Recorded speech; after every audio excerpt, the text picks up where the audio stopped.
Welcome to the Swell Suite, everybody. Happy Wine Wednesday. It is hot. It is August. It is hot, hot, hot in DC. And I have a very special guest with me, Miss Nadeen White. How are you? I'm good. Thanks for having me. I'm excited. Thank you for being in the Swell Suite. How you doing? Yes. I am busy traveling, doing my blog, and still working. Of course, I'm a physician here in Atlanta. So I keep pretty busy all around. But I'm good. I love all the things that I do. So it's a good thing. Great. So give the people a little long introduction of yourself. Sure. Nadeen White, Dr. Nadeen White, either one works for me. I call myself a blogger by day and physician by night. I'm actually a pediatric hospitalist here in Atlanta, and I work night shifts. So I love it. I love taking care of Wait, and you kids. work night shifts? I do. Is that a choice? It is a choice, actually, a Wow. career and lifestyle choice, because it gives me time off every month to travel. So because I do shift work, I can usually get some time off every month, just kind of grouping my shifts together. So I've actually been a hospitalist now for over 10 years. And that was a big reason, was to have a better lifestyle than the Monday through Friday, every other weekend type schedule. That's quite a sacrifice. It is, but actually, I love my job. It takes a toll on your body working only nights, but there's a lot of benefits to being in the hospital at night versus during the day.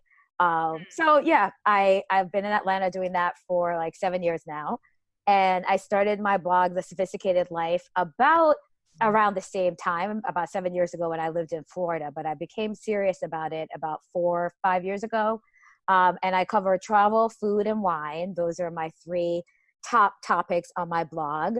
I actually became an Amazon bestselling author this year because I put out 3 ebooks. Congratulations. On my blog. Thank you. So that's exciting. And I have my first speaking engagement this fall at a travel conference from the Madness Travel Tribe called Audacity Fest. It's in Memphis in September. So I'm going to be on a medical and travel panel, which makes sense. And then I'm also moderating the culinary travel panel. So yes, I'm going to add speaker and author to my resume this year. So pretty excited. It's been a good year. Man, that's amazing. Oh, well, thank you. That's amazing. So can we back up a bit? Can you tell, so I feel like every person that has like a love for anything has that moment when they realize that they do love it. Do you have that moment with traveling? So my family's actually Jamaican. So I was born in the United States, but I lived in Jamaica till I was 10. So travel has always been a part of my life. Since a baby, I was flying between Jamaica, Florida, and New York.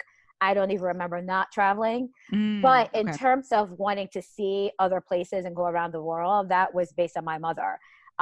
Being a Jamaican immigrant, she just always had a love for travel and wanting to explore. So she went to, when I was growing up, she went to places like Budapest, Kenya. Places that people weren't even going to back then. Those are your blood.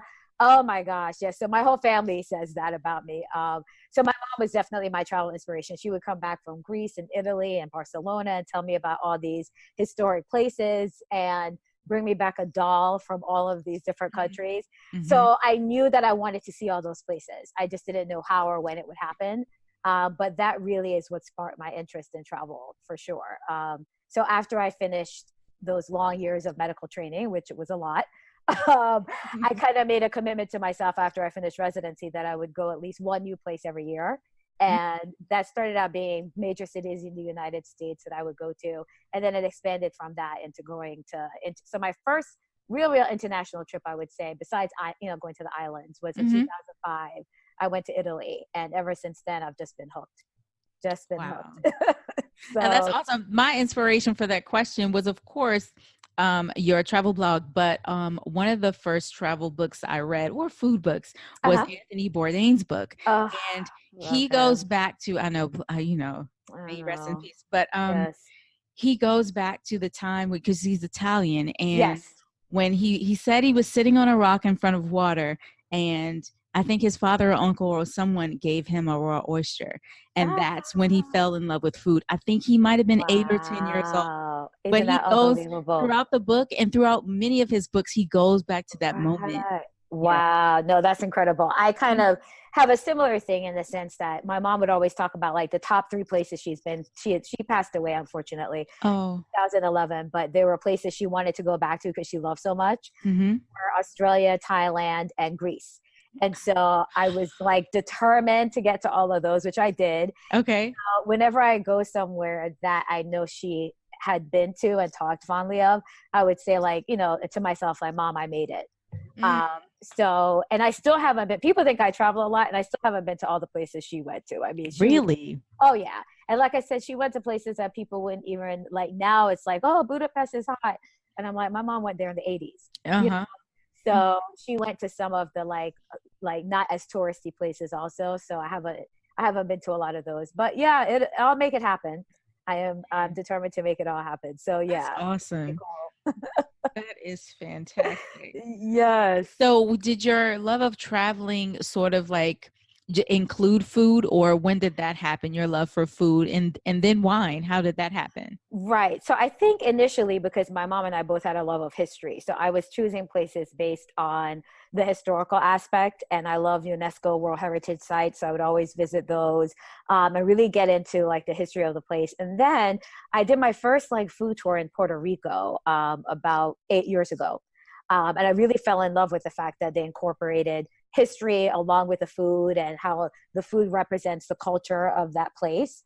And Mm-hmm. so I think that really sparked my interest. I mean, of course, being Jamaican, whenever I would travel to places, I would want to know, oh, so what do you guys eat here? Like, what are the variations in the islands of Hmm. the different Caribbean foods? And in the US, I would go to New Orleans, and we lived outside of New York. So my parents always took us into the city to go to Indian restaurants, Little Italy, Chinatown. I mean, I remember going to all those places growing up.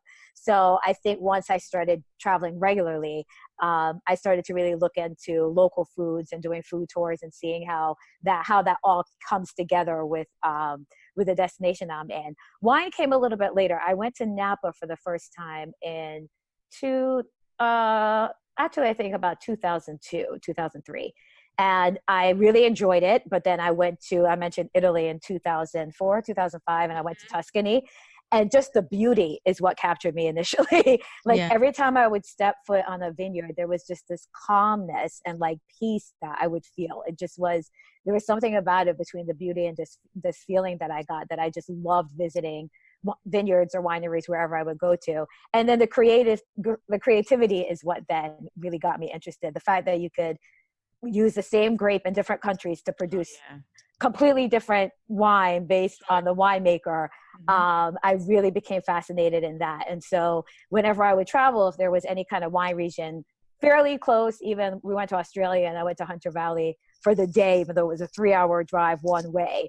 But if I Mm. can find a wine region, where I'm traveling to, and sometimes I actually base my travel on going to a food and wine festival or going to a region, to a place that's close to a wine region, because now one of my goals is to visit all the major wine regions in the world. Ah. So yeah, I've been to a few, like I mentioned, Tuscany. I've been to Champagne, France, and I went to Hunter Valley in Australia, Waiheke Island in New Zealand.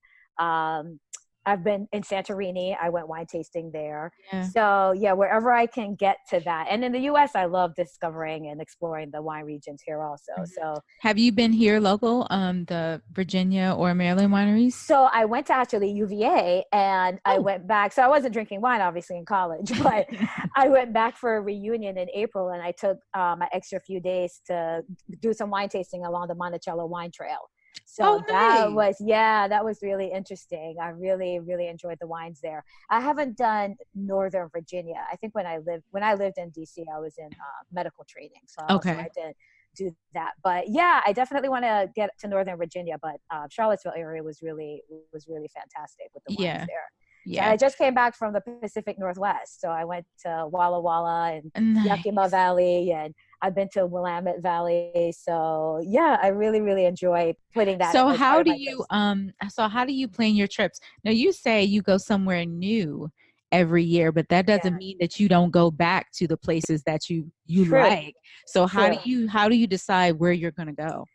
Yeah, so I love, this sounds really weird to people, but I love building itineraries. my hus- My husband laughs at me because I will do a lot of research and I will, like put day 1, day 2. I love doing research and building an itinerary around a trip.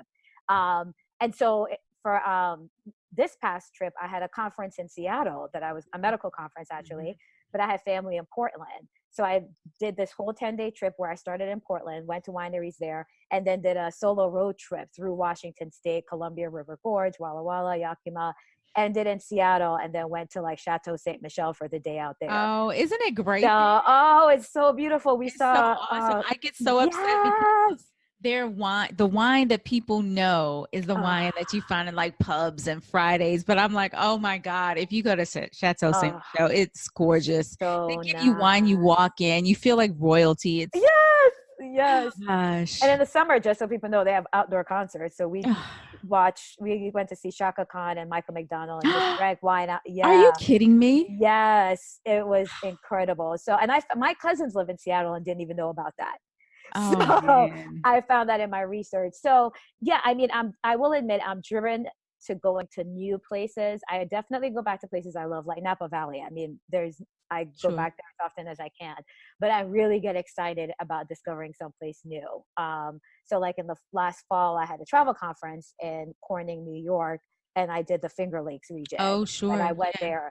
So yeah, that really, really excites me when I'm like, oh, I'm going to a new place. And I do a lot of research, and I also help other people, when they're planning trips and doing that research for them. So yeah, that's kind of, and I just, like I said, things come up and I just decide from there. Like I said, if there's a wine region nearby, I'm going to make it there. Gotcha. Do you invite other people or is it just you and your husband most of the time? Actually, I'm really fortunate because my husband does like to travel. I think last year I wore him out a bit. We did a lot of trips and a lot of like far places like Africa and Australia. So, but I also travel with lots of family and friends. I'm fortunate that I do a lot of group trips with my friends. And then I also go solo. So I have kind of like the best of 3 worlds with it. Yep.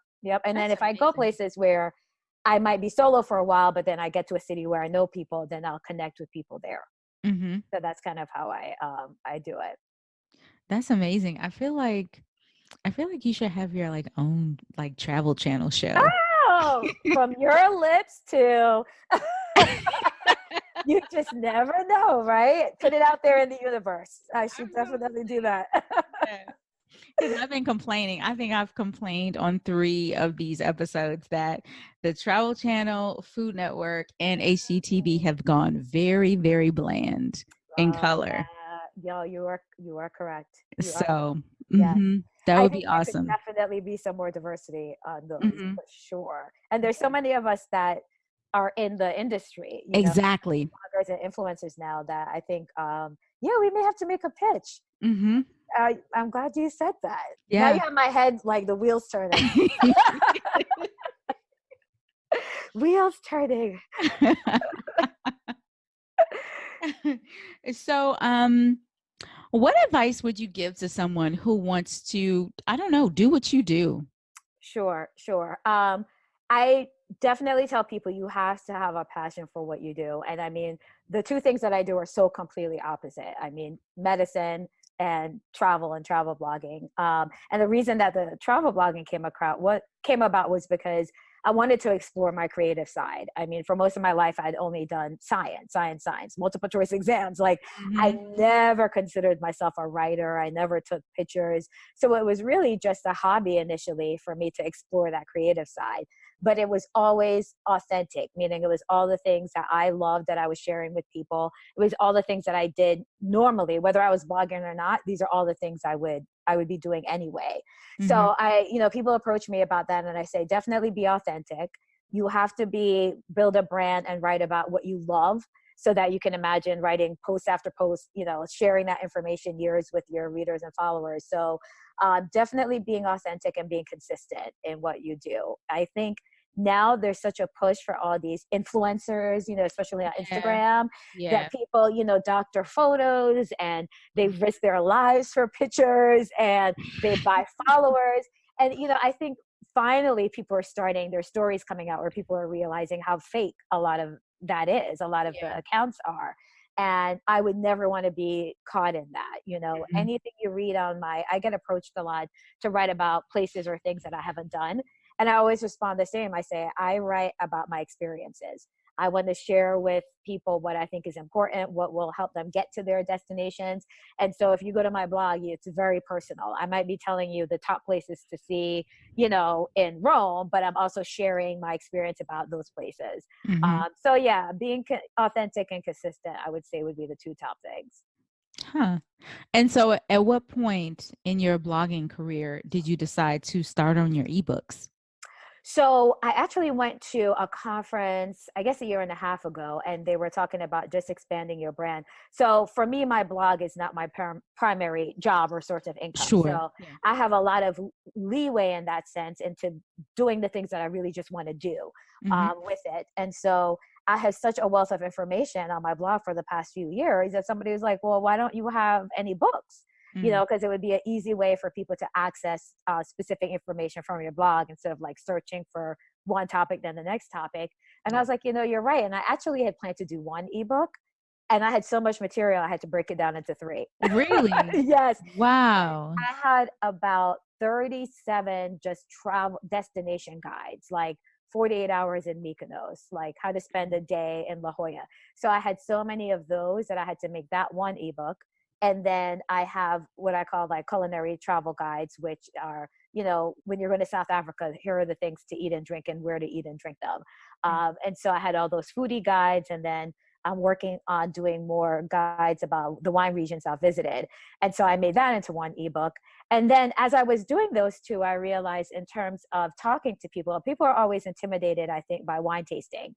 And they may know, okay, I like Chardonnay, so I'm just going to order Chardonnay no matter where I am, where I go, because Yeah. that's the one thing I know. And I was like, there's so many great wine regions just in the US that make all different types of wines. And so I decided to do one that was a USA wine guide for travelers, just to try to encourage people like, okay, if you're in the Finger Lakes, try Riesling. If you're in Napa, try a Cab or a Chardonnay. When you go to these different areas that really are excelling with their own type of grape or wine, just give it a try or go visit a winery there just to kind of expand your knowledge and your taste buds a bit. So that's how that book was brand new and fresh, just based on the other two that I was putting together at the time. So, and then speaking, you would hear me say in tons of travel groups, I am not a speaker. People know I'm talkative, but people don't realize I'm actually shy. And I was like, there is no way I can get up on the stage and speak in front of people. But then again, I started thinking, I feel like I have a lot to share, just based even just on the fact that I balanced both of these quote unquote careers, because my blog is now a business. Sure. Yeah. And, when I started it, especially in my family, they're like, but why do you want to do that? You're a doctor. I don't understand. You're going to do a blogging, but you're a doctor. And I'm like, well, why can't I do both? Like if people Yeah. have passions for more than one thing, you should be able to explore them both. Yeah. And so I try and encourage people to do that. And then of course, being a doctor and traveling, I know a lot about medical issues and travel issues that will come up. And so I have that area of expertise. And then obviously I have the area of expertise of food and wine and how to explore that while traveling. So I decided I would give it a shot and share all this knowledge with people at my first travel conference. So, or at least the first one I'm speaking at. I've been to so many, and I've sat there like, I think I have a lot to share. I could do that. Mhm. So hopefully it goes well. So tell everyone when and where your travel conference is and what you're going to Yes. speak about. Yes, so it's called Audacity Fest. It's being held by the Madness Travel Tribe, and this is their second one. The first one was in Oakland last year. This year, it's in Memphis, Tennessee. It's from September 27th to 29th. And what's great about this conference is it's not actually for travel bloggers or travel industry professionals per se. It's really for travelers. So the panels are really focused on people who are brown travelers, people who are Oh, travelers that want nice. to, learn more about so there are topics such as like, expat life or vegan life while traveling.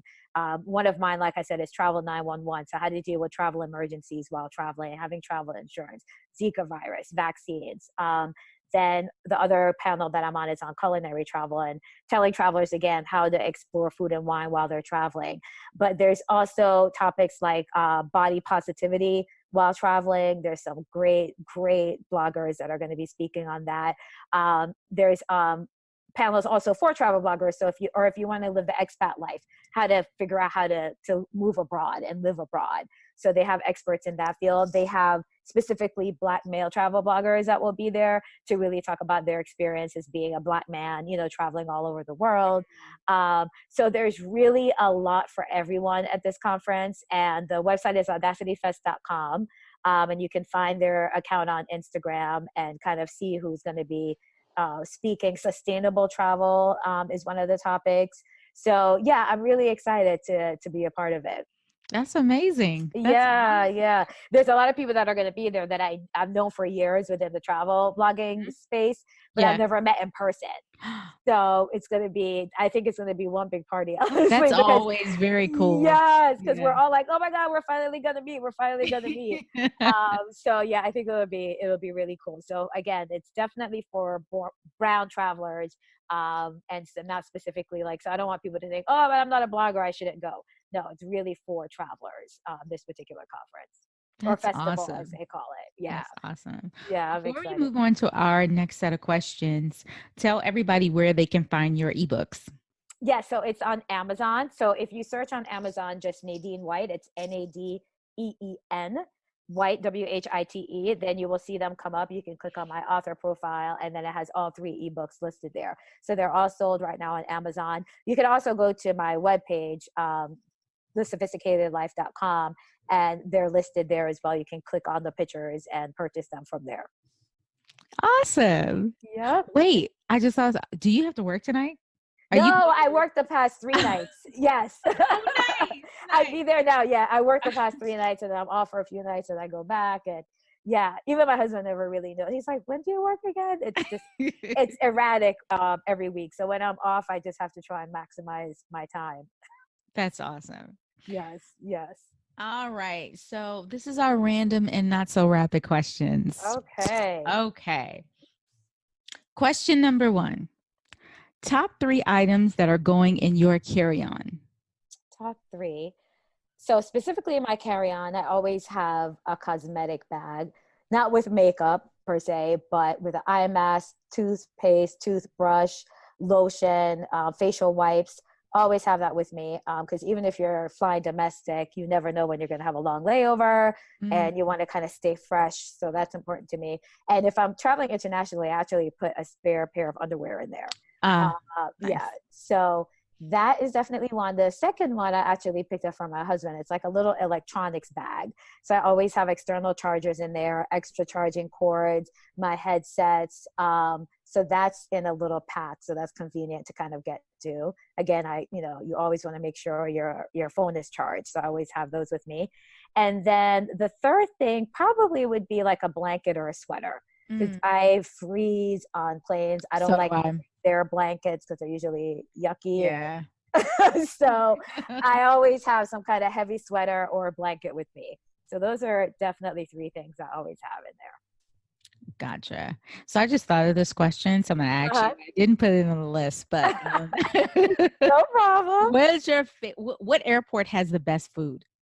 Oh boy. I'm going to be biased because I live in Atlanta, but I really do think that Atlanta has great restaurants. Really? I do. So you have to go probably to the international section has amazing restaurants. So I tell people, even if you're not going on an international flight, if you want to eat, go over there, just take the train over there and check out the restaurants there. My second favorite would probably be JFK. And again, I don't like the airport in general, but I like the food choices there. Like Shake Shack, I'll go there every time I land there. So those are my 2 favorite in terms of choices. They definitely have a lot of choices. Gotcha. Just get there early for either airport.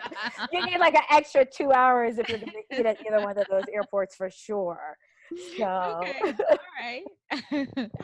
All right. Next question. What was the last song that you added to your playlist?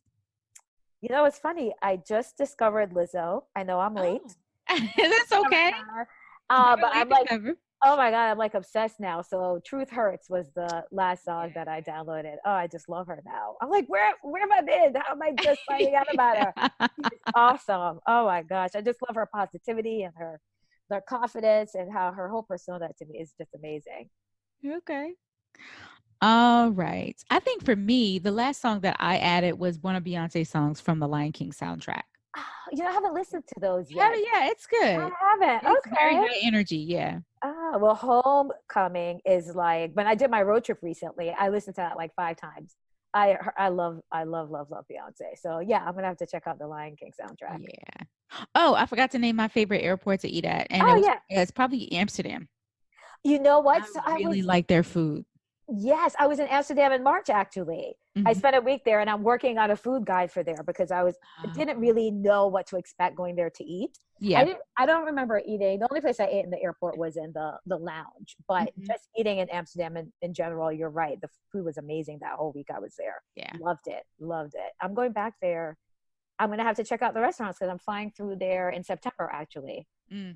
through Amsterdam. So I will check out the restaurants next time. Nice. Nice.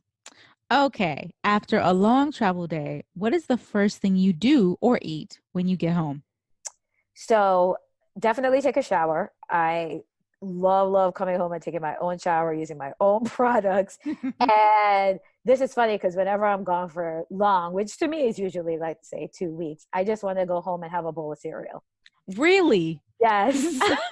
Because when I don't think I ever eat cereal when I'm away, like, you're either eating like Sure. a big breakfast Yeah. or, I don't really stay usually at places where I have milk and cereal in Right. the room.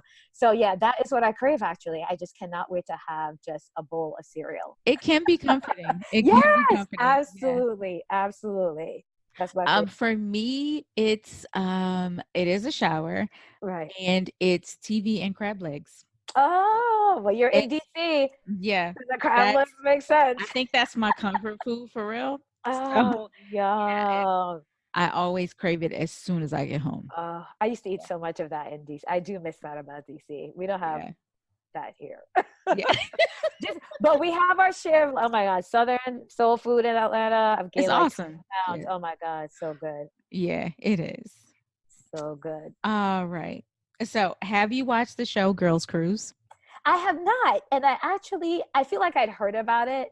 And so Yeah. I looked it up and no, I have not seen it. It's with Okay. Little Kim and her friends, correct? Yeah, so it's Little Kim and they have this huge cruise ship and it's Little Kim, it's Maya Oh, and yes. Chili. Those are the three Yes. stars on the boat.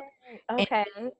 Lil Kim has one of her best friends who used to be a backup dancer, and these two other girls who are sort of influencers, like huge Mm, influencers on Instagram. And then okay. there's one other guy, and I think he's Mark Jacobs' boyfriend. Oh, Yeah, okay. and so it's an interesting mix, and also they include the staff that's on the boat. So there's a chef that's actually a chef in DC with an actual Oh, restaurant. wow. Yes. And they're the only ones on the ship, or is it like they're part Yeah, of a it's bigger the cruise ship? staff. No, it's just the staff and Kim and Oh, her cast. And it's wow. about them just cruising on the water. Isn't that Yeah. funny? And I Oh think my gosh. their end trip is like Barbados, so they're supposed to end up in Barbados. How cool. I have Yeah. to check So that it's out. I love to cruise. yeah. So I have to check that out. That's So my hilarious. question for you is if you did I say three people? If you could choose three people Right. or not to be on your cruise ship, who would they be? Well, it's funny you mentioned that because I organized, I guess there was like 14 of us. We did the Oprah Girls Getaway Cruise. Did you hear Oh, about that? yeah. How was that? Oh my gosh, it was amazing, amazing. And to have that many of my friends with me on the trip was even better. I had friends from college, medical school, friends from Atlanta. Like when I found out about it, I was like, look, just don't ask any questions. Book it. Yeah, It sold out in a day. So I people kept bet. asking me, like, how did you get so many of your friends on it? I said, I'm fortunate again that I arrange so many group trips and do so much travel that if I text my friends and most of them love to travel, they're like, okay, done. Like I was just getting these text messages back, like booked, booked, Yeah. booked. So, I mean, because we don't get to see each other as often, I would probably say three of my best friends from med school that were actually all on that Oprah girls trip. Okay. Gina, Erica, and Dawn, the four of us were really close in medical school and all live in different places. So we Sure. were on that trip together. And yeah, I think we'd have a blast if we were to do that. So, and then of course, I'm sure what about me? What about me? So I probably have to expand it to 10 people to get because I have a lot of amazing friends and a lot of them that love to cruise and travel. So I'm fortunate. Okay. Yeah. I think of course I would choose my friends. Right. However, if I got to choose 3 celebrities, these would be my 3. Okay. Carla Hall, the chef. Oh, I love her. Yes. Jamie Foxx. Oh, that's funny. And Demetria Lucas. 3. Oh, very nice. Yeah. So I wasn't even thinking celebrities. So yeah, I guess if I had, it's funny you mentioned Anthony Bourdain. I met him once, and Did you? Yeah, at the South Beach Food and Wine Festival, and I just loved him. It's still so sad. I also met Marcus Samuelsson. Did you? Yeah, I've met him before too. And I love him. Been to Red Rooster. In terms of like bigger celebrities, definitely Michelle Obama, Oprah Winfrey, which even though I was on her cruise, other people ran into her often, but I never got to actually meet her. So I actually was waiting one point to meet, because people are like, oh, she's in this room. Yeah. She was, but she walked the other way. But she actually made herself really accessible. People met her in the gym, in the spa. Wow. Yeah, in the restaurants. And Gail, I met Gail. I always say, like, I don't know who would be more fun to hang with, Gail or Oprah. I don't know at this point. You are correct. I wonder, because Gail, I was surprised how friendly she was. She was just seemed so down to earth and so friendly. So I would love to try the 3 of them: Gail, Oprah, and Michelle Obama. Oh, that's awesome. That would be pretty fun if I can't get the chefs on there. So yeah, that was pretty cool. Well, Nadeen, thank you so much for being on the Swirl Suite. This was absolutely fantastic. Oh, thank you so much for having me. I love to share, like I said, my passion with people and inspire people to travel, drink wine, eat great food. So I appreciate you having me. Yeah, absolutely. Before we go, please tell everyone one more time where they can find you on the internet, on social media. Sure. So on the internet, my main site is thesophisticatedlife.com. On Instagram, on Pinterest, on Twitter, I'm at The Sophist Life, TheSophi. I always get that up. SOPHIS Life. It's The Sophist Life. And then on Facebook, the Sophisticated Life on Facebook. And again, if you go to Amazon and search Nadeen White, then you'll find my 3 ebooks. Awesome. Well, thank you so much, and get some rest tonight. I hope you have a nice glass of wine. I will, absolutely. Thank you so much for having me. All right, have a good night. Bye-bye. Bye-bye. Well, that's our show, guys. Thank you for listening and being in the Swirl Suite. Don't forget to follow us on Instagram, Facebook, Twitter at Swirl Suite. You can follow me, Sarita, at Vine Me Up on all social media. You can follow Tanisha at Girl Meets Glass, Leslie, Vino 301, and lastly, Glennis at Vino Noir. Follow us, let us know what you think of the show, and don't forget to like and subscribe on Apple Podcasts. We love comments. You can also follow us on Spotify, Stitcher, Google Podcasts, and Pippa. Cheers, everybody. Happy Wine Wednesday.